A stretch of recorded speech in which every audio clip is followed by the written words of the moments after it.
Ma belle-mère a convaincu mon mari que j'étais pleine de red flags, parce que je voulais être femme au foyer, mais elle n'aime pas non plus que je sois retournée travailler et que je gagne maintenant plus en un mois que mon mari en une année. Honnêtement, je ne sais plus quoi faire avec mon mari, mais surtout, je ne sais pas quoi faire à propos de sa mère, 58 ans.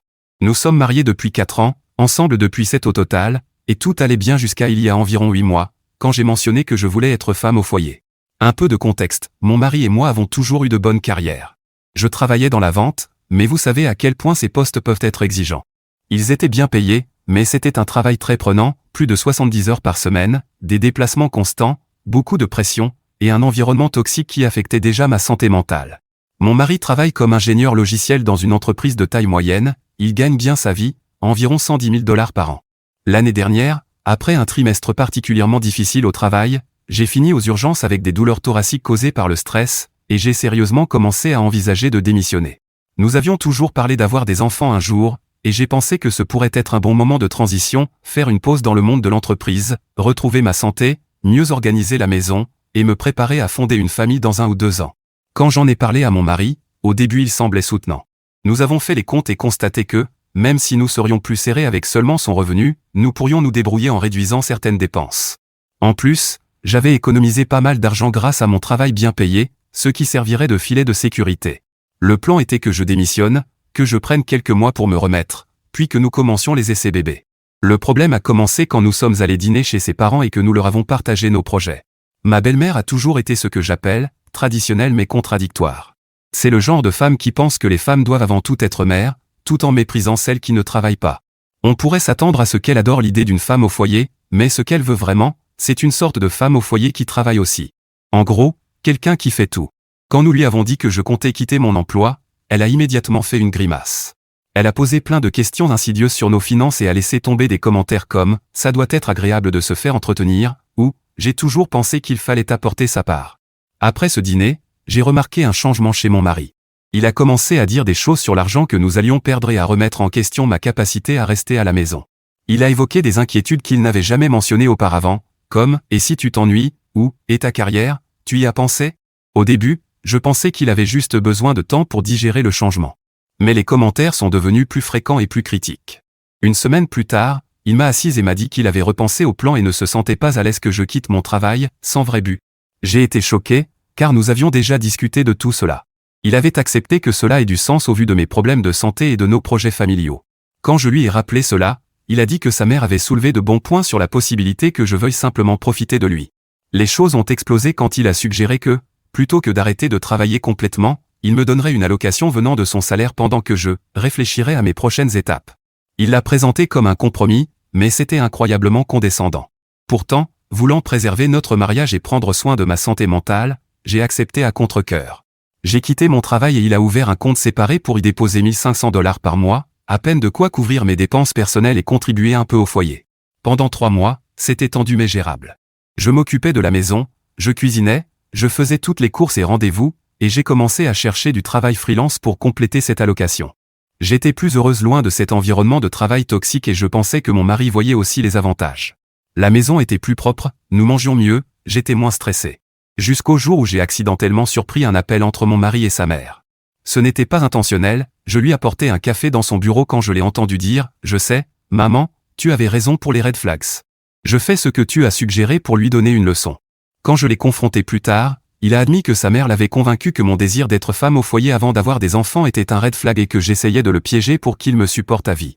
Apparemment, elle lui envoyait des articles sur les femmes vénales et des histoires d'hommes manipulés par leurs épouses.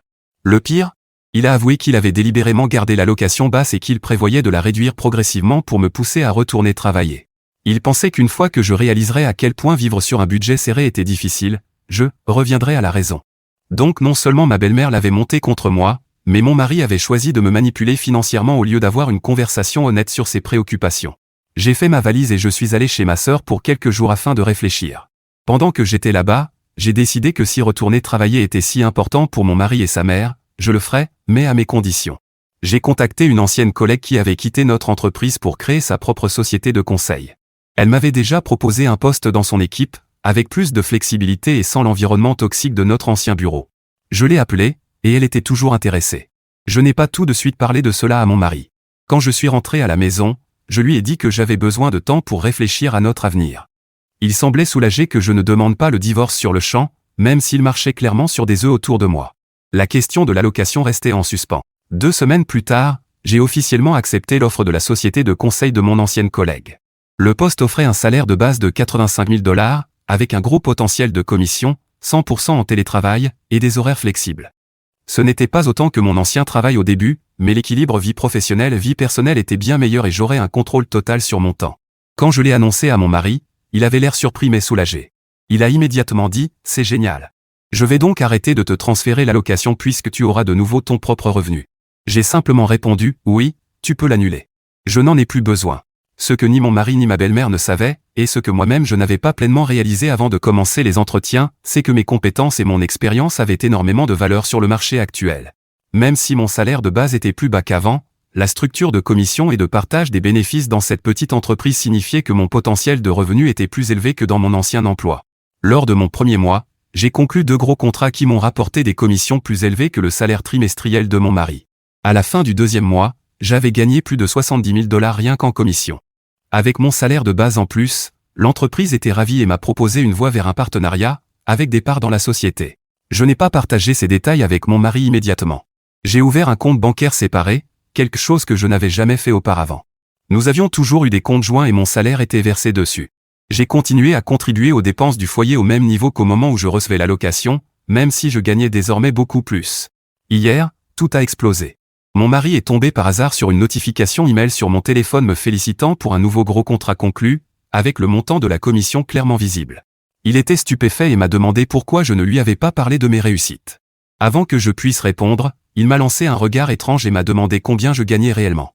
Quand je lui ai dit la vérité, que j'avais gagné plus de 200 000 $ en seulement 3 mois et que j'étais en bonne voie d'en gagner au moins 400 000 cette année, il a eu l'air comme si je l'avais giflé. Il a immédiatement appelé sa mère, l'a mise sur haut-parleur et lui a annoncé combien je gagnais. Je pouvais entendre l'incrédulité dans sa voix lorsqu'elle a bégayé que je devais mentir ou faire quelque chose de louche pour gagner autant d'argent. J'ai répondu « Oui, je vends des belles-mères sur Internet. » Croyez-vous qu'elle n'a pas apprécié ma remarque? Puis est venu le moment qui m'a vraiment laissé sans voix. Ils ont tous les deux commencé à argumenter que, puisque je gagnais autant, je devais contribuer davantage au foyer. Plus précisément, ils pensaient que je devais payer des dépenses de luxe comme la rénovation que mon mari voulait pour son bureau et les vacances que sa mère insinuait depuis un moment qu'elle voulait que nous financions. Quand j'ai souligné qu'il y a seulement quelques mois ils étaient convaincus que j'étais une croqueuse de diamants qui ne voulait pas travailler, et que maintenant ils voulaient accéder à mon argent, ils se sont tous deux braqués.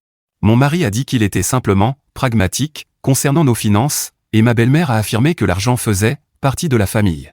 Je leur ai rappelé que j'avais été plus que disposée à contribuer en tant que femme au foyer, mais qu'ils m'avaient fait sentir que cela ne valait rien. Je suis retourné travailler à cause de leur pression, et maintenant ils voulaient me dire comment dépenser mes revenus. À présent, mon mari me fait la tête et ma belle-mère n'arrête pas de m'envoyer des messages pour me faire entendre raison, comme elle dit. Elle a même insinué que ma réussite le blessait émotionnellement, parce que gagner plus que lui le faisait se sentir diminué et que ce n'est pas bon pour une femme de faire ça à un homme. Je suis complètement perdu, j'ai l'impression que quoi que je fasse, je perds. Quand je voulais rester à la maison, j'étais une profiteuse. Maintenant que je réussis professionnellement, je suis égoïste et je le fais se sentir moins homme. Mon mari semble incapable de penser par lui-même face à l'influence de sa mère, et je commence à me demander si ce mariage peut encore être sauvé. Eddie, pour ceux qui demandent pourquoi je n'ai pas pris cet emploi dès le départ au lieu de quitter complètement, parce que ça me fait passer pour une croqueuse de diamants.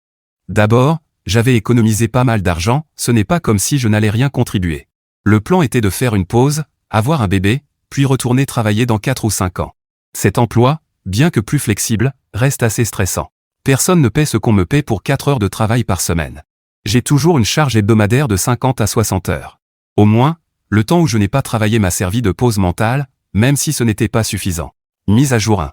Après avoir posté mon histoire, j'ai essayé une nouvelle fois de parler à mon mari. J'ai proposé une thérapie de couple pour que nous puissions travailler sur ces problèmes avec un tiers neutre, sa mère ne compte évidemment pas. Sa réponse a été très révélatrice. Il a dit qu'il n'accepterait que si sa mère pouvait assister à certaines séances parce que, selon lui, elle était une partie essentielle du problème. Quand je lui ai expliqué que la thérapie de couple est destinée à nous deux, nous sommes le couple, au cas où il ne l'aurait pas remarqué, il m'a accusé d'être manipulatrice. Je ne vois vraiment pas en quoi vouloir un tiers neutre, sans biais, et manipulateur. Il pouvait même choisir lui-même le thérapeute. Et s'il ne faisait pas confiance à une femme, il pouvait choisir un thérapeute homme. Ce soir-là, J'ai revu tous nos relevés financiers de l'année précédente et construit un tableau détaillé montrant exactement comment nous avions géré notre argent. Avant que je quitte mon emploi, nous contribuions tous les deux proportionnellement aux dépenses, et en réalité je payais environ 60% puisqu'à accent grave l'époque je gagnais plus. Pendant la période où je recevais l'allocation, j'ai tout de même contribué environ 40% de ce que je recevais, même si cet argent provenait techniquement de lui. J'ai aussi documenté tout le travail non rémunéré que j'ai fait en tant que femme au foyer, planification des repas, cuisine, ménage, courses, rendez-vous, gestion du foyer, etc. et j'ai recherché la valeur marchande de ces services. Le total approximatif était de 4 000 $ par mois si nous avions dû payer quelqu'un pour tout ça. Quand j'ai présenté cela à mon mari, espérant que des chiffres concrets l'aideraient à y voir plus clair, il a balancé cela comme étant de la comptabilité créative et a dit que les tâches ménagères ne comptaient pas parce que tout le monde doit les faire.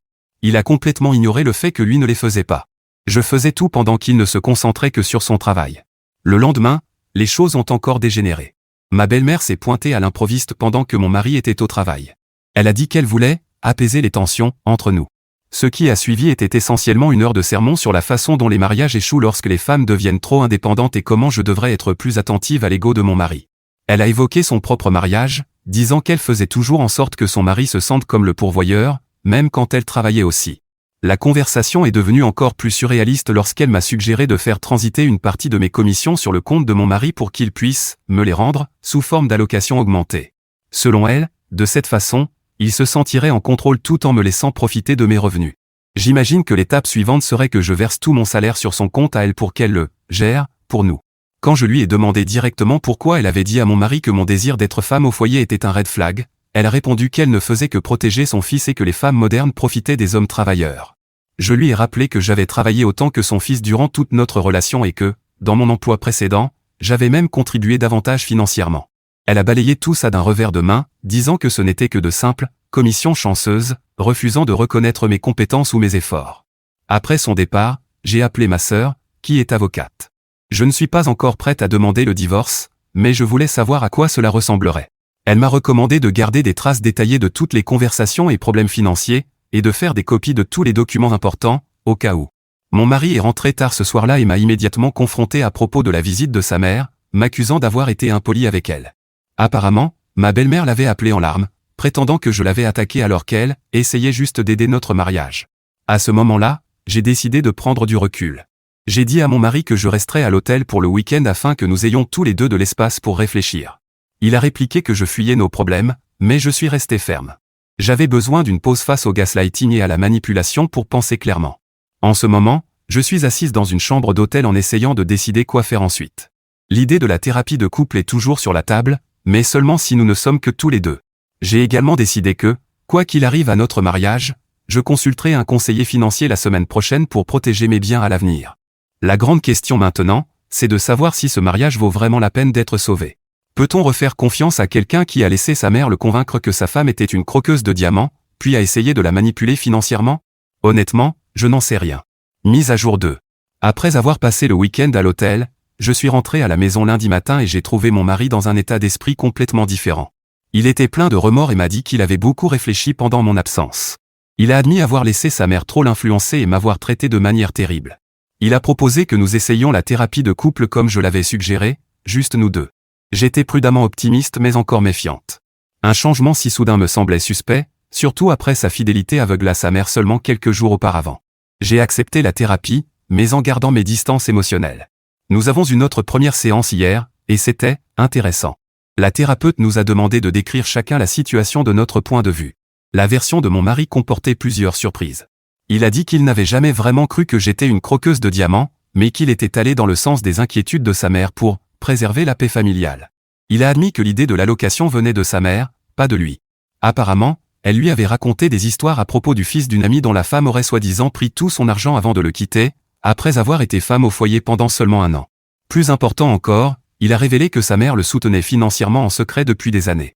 Elle lui versait 2 000 $ par mois comme assurance, au cas où j'essaierais de profiter de lui. Cet argent était sur un compte séparé dont je n'avais aucune connaissance.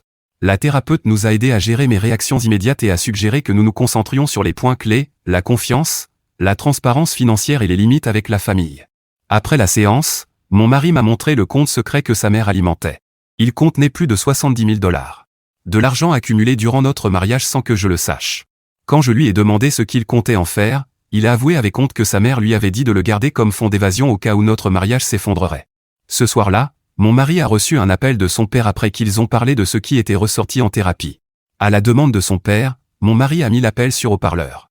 Son père semblait honteux. Il a dit que ma belle-mère lui avait raconté une version très biaisée de la situation pendant des mois, me décrivant comme manipulatrice et paresseuse. Mais une fois que mon mari lui a raconté toute l'histoire, il a compris la vérité. Mon beau-père s'est excusé. Puis il a lâché une autre bombe, ma belle-mère mentait aussi sur leurs propres finances. Même s'ils vivaient modestement et qu'elle se plaignait constamment de manquer d'argent, surtout lorsqu'elle refusait d'aider leurs enfants ou d'autres membres de la famille, ils étaient en réalité très riches grâce à un héritage et des investissements qu'elle gérait. Elle contrôlait leurs finances depuis des décennies, donnant à son mari une allocation limitée pendant qu'elle prenait toutes les décisions majeures. Les parallèles avec ce qu'elle avait encouragé mon mari à me faire étaient évidents, et mon mari semblait enfin voir le schéma. Mon beau-père a conclu l'appel en disant qu'il avait pris rendez-vous pour une thérapie pour lui-même et qu'il reconsidérait son mariage après 35 ans. Après cela, mon mari s'est effondré. Il n'arrêtait pas de s'excuser, disant qu'il ne pouvait pas croire qu'il avait laissé sa mère le manipuler à ce point. Il a promis de couper immédiatement le soutien financier de sa mère et de mettre en place des limites strictes avec elle. Bien que j'apprécie ce réveil apparent, je suis encore en train de tout digérer. Le niveau de tromperie, venant à la fois de mon mari et de ma belle-mère, est difficile à absorber. J'ai dit à mon mari que, même si je suis engagé dans le processus thérapeutique, j'ai besoin de voir des changements cohérents sur la durée avant de pouvoir lui refaire confiance complètement.